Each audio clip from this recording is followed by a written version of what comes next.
Hey, what's up, tubers? This is the SHTF Hunter.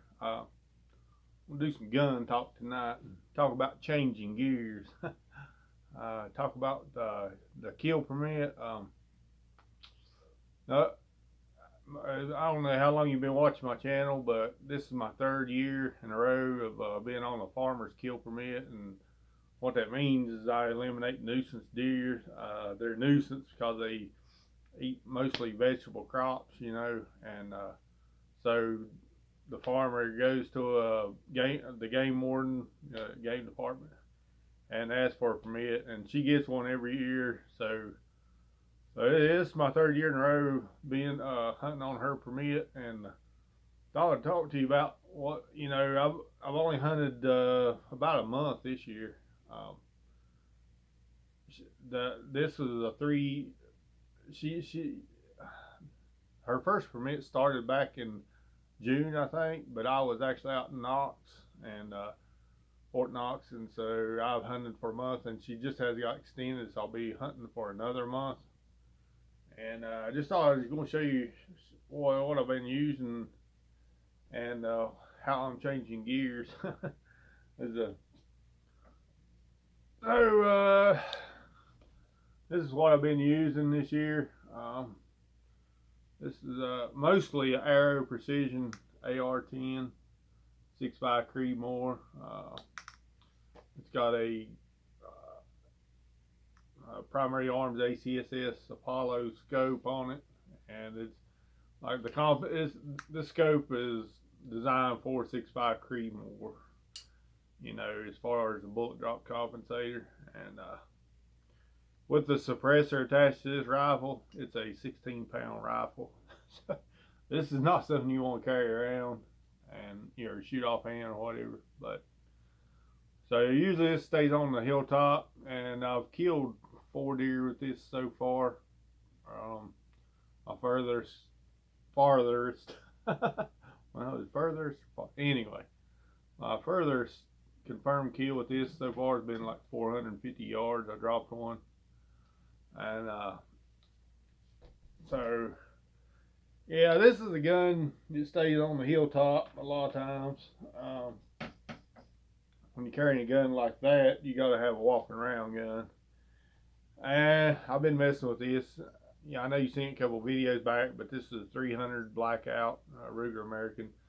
I added a light and a red dot. I was going to use it for getting rid of varmints around the house here, but so I've been messing with this a little bit since the last video. But so this was my walking around gun, and I come into a situation where deer were. I ranged them at 255 yards. Well, no, wait, let me back up. After I shot it, I went back with a rangefinder, and it was 255 yards. But anyway, so this is what I was using, and 300 Blackout.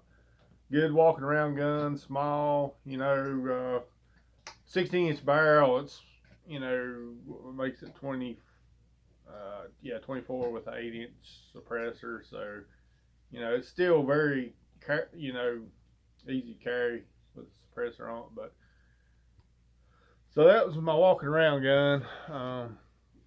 I'm getting ready to switch gears as far as the walking around gun. I'll probably keep using the AR-10 on top of the hill.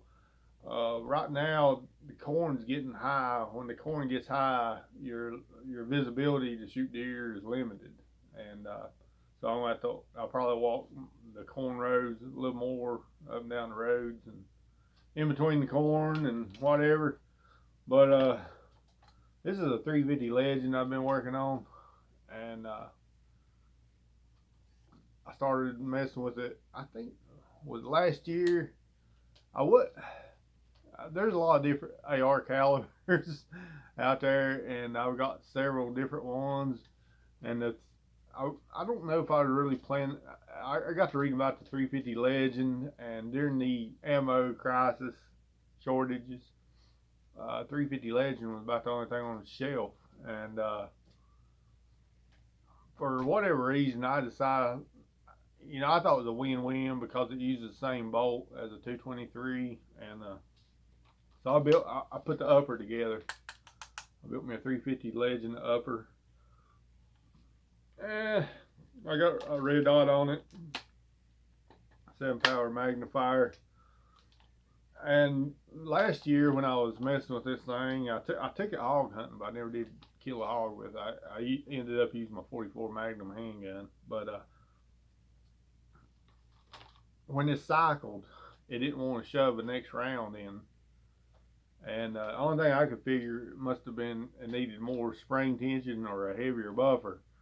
So just today I actually added an Odin Works adjustable buffer and like the heaviest.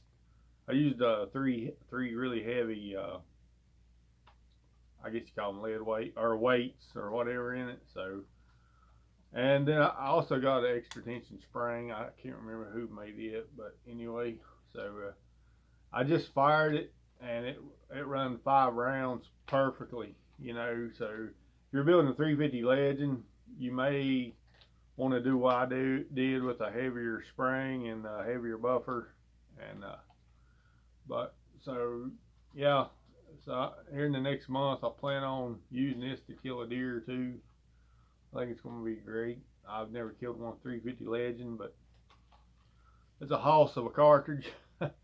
um, Anybody don't know, the bullet is actually a 9mm bullet. It's .355, and from my understanding, Winchester done that or designed it like that, but I guess because of the milling of most AR barrels or something. I'm not 100% sure, but I've heard you could use a .357 if you're a reloader, but absolutely no .358. But anyway, if they use .355, I'm going to use .355 reloading. But so that's what I got going on. And this is the gun I've been using for the past 2 years. It's a Ruger American 6.5 Creedmoor. I hadn't take the compensator off yet, but a rifle like this, it really feels all rolls because I had a bipod on this, and this barrel is a heavier profile than your most typical hunting barrels. But you can put a bipod on this, and it'll hit the long shots. It'll hit the 500-yard shots, and it's not 16 pounds, so you can carry this around. This one really will feel all rolled down there, but the thing I like about, Kill Permit, it gives me a chance to use different equipment and get to know my equipment and find out what works and what doesn't. It's kind of like research and development, I guess you could say. So I know this will work, but, I want to try some other stuff. And so this whole Spec Ops cool flip down magnifier stuff, that's kind of what I'm going to mess with next. So, this is the SHTF Hunter. I'm out.